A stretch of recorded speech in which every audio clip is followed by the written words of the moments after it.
प्रणव आणि हितवासी यमुनाबाई नामदेव वानखडे हे आमच्या चांगल्या प्रवासमध्ये सोपण्याच्या जुळीमध्ये आम्ही राहत होतो.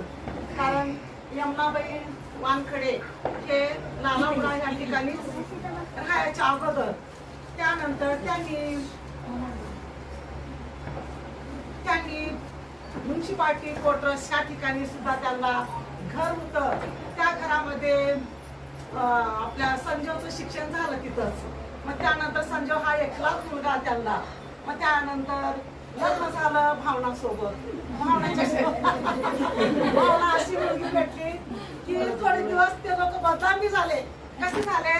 ते घर इकडे गेले, तिकडे गेले, असं त्यांची चर्चा सुटली.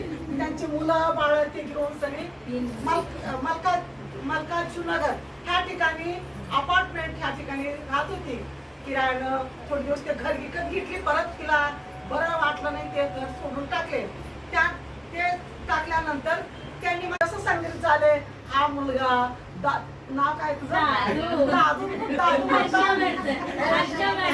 दादू नाही, त्याचं प्रेमानं दादू म्हणतो, परंतु त्याचं नाव हर्षवर्धन आहे. तर त्यांनी काल आंबेडकर जयंती या ठिकाणी तथागत बुद्धिवाडामध्ये त्याने जाहीर केला. इतकं चांगलं केला की विचारणे मी त्याला इतकी खुश झाले. खरोखरच चांगल्या सोबतीला लागत तर चांगल्याची सोबत धरत तर चांगलंच होत आहे.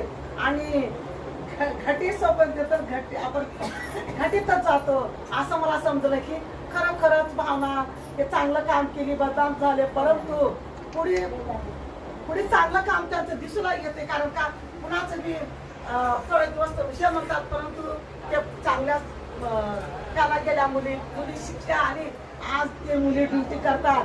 ह्याच्यामधली एक मुलगी ते बी खूप चांगल्या बुद्धाचं प्रवचन देते. कारण मी ऐकले पुण्या ठिकाणी. सांगा कुठे गेली ते नामपल्ली?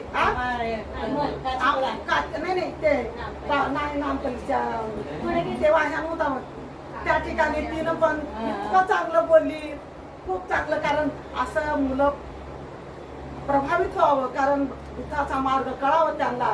तर मी ते छोटे असतापासून त्यांना मी येते, त्यांच्याशी भेट घेते. हा संजय मुलगा मावशी सगळ्यांना प्रेमानं बघतो. आणि त्यांच्या आईचा जो त्या वानखडे आणि त्यांची पत्नी यमुनाबाई